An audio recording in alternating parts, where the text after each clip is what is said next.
Hi everyone, Yuliana here and welcome to my channel. And today I want to make a video because I've been asked so many times already how to get those sharp images. How do I get my crisp sharp images?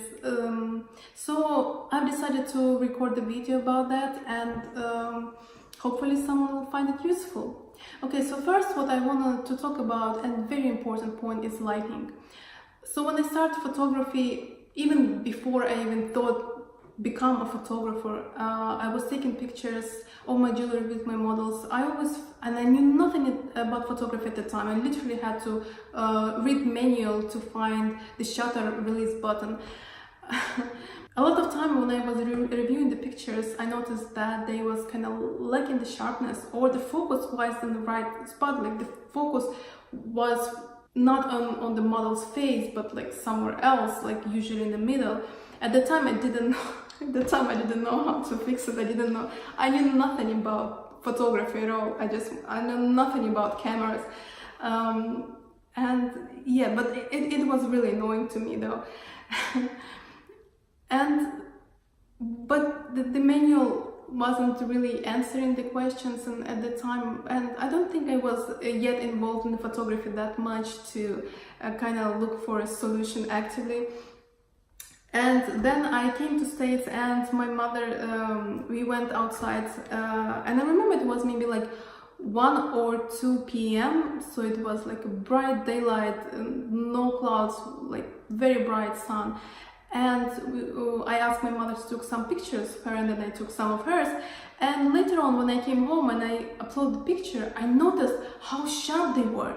Like the first time I had this amazing sharp images, and then I had that aha moment because of the light. Yes, of course, like because of that was direct light, hard light, there was some shadows, but it's not important. The thing that the quality of image raised, and then I understand the connection between light and photography. And it is, whenever light is probably one of the most, if not the most important aspects of photography. It's all about the light. But then at that time I really realized the importance of it. So your photos might not be sharp just because you don't have enough light. Also, the type of light important as well. So if you shoot at the natural light, especially like indoors, I like to shoot natural light and artificial, and they're different. So natural light will give you that much softer, more intimate feel, which I really like.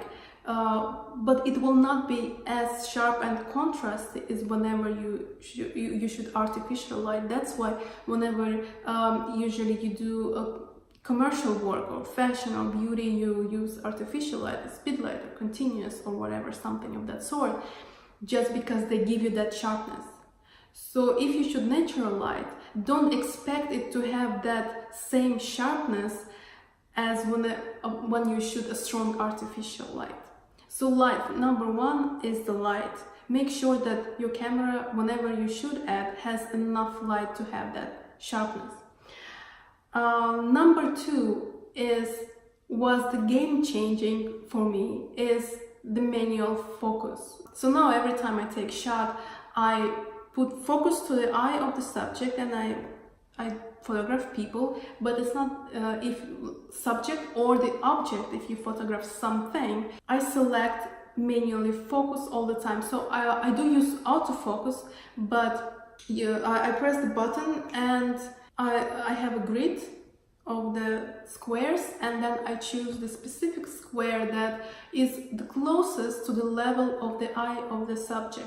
And I do that every single time I take a shot. And kind of telling your camera where you want it to focus was the game changing. It really start to I really start to have my subjects in focus, which was a great improvement definitely for my photography. So yeah, definitely if you don't do that, start doing it. And one more tip, Whenever you press the shutter button to the middle, so it's autofocus, right? You can hear the lens moving and then it gives the signal that it's focused.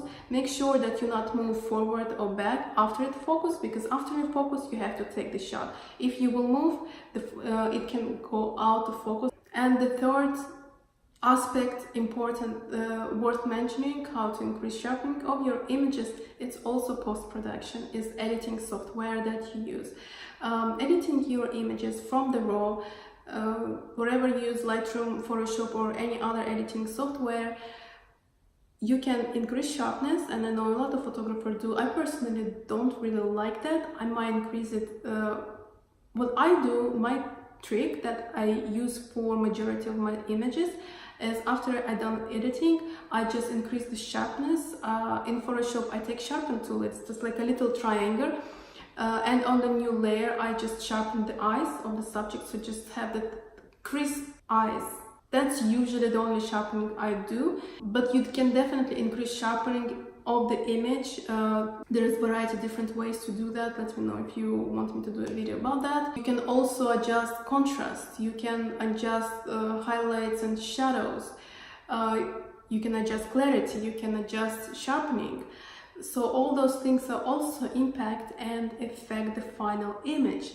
So let's recap. Number one is light. Make sure you have enough light to have that crisp image. And again, photographing at the natural light, unless it's very bright daylight that would have the same intensity as the strong artificial light. So if it's kind of soft indoor natural light, it will never have the same effect as if you would shoot with bright artificial one. So that's number one. Number two, make sure that you put your focus always on the subject eyes or on the object that you shoot. So every time make sure to set the focus on the level of the eyes if you shoot a human, on the level of the eyes, and that way you will ensure that camera knows where you want it to focus every single time. And number three is editing. Of course, a lot of images, majority images now, especially the ones that you see in the magazines or an advertisement, they're all heavily retouched and edited. And of course, sharpening usually edited in post-production as well by many different ways. So hopefully you found this video helpful and interesting. Please let me know in the comments and put the thumbs up if you did enjoy it. Please share if you think that someone else might find it useful as well, and subscribe for more videos. Your support really means a lot, and see you next time. Bye.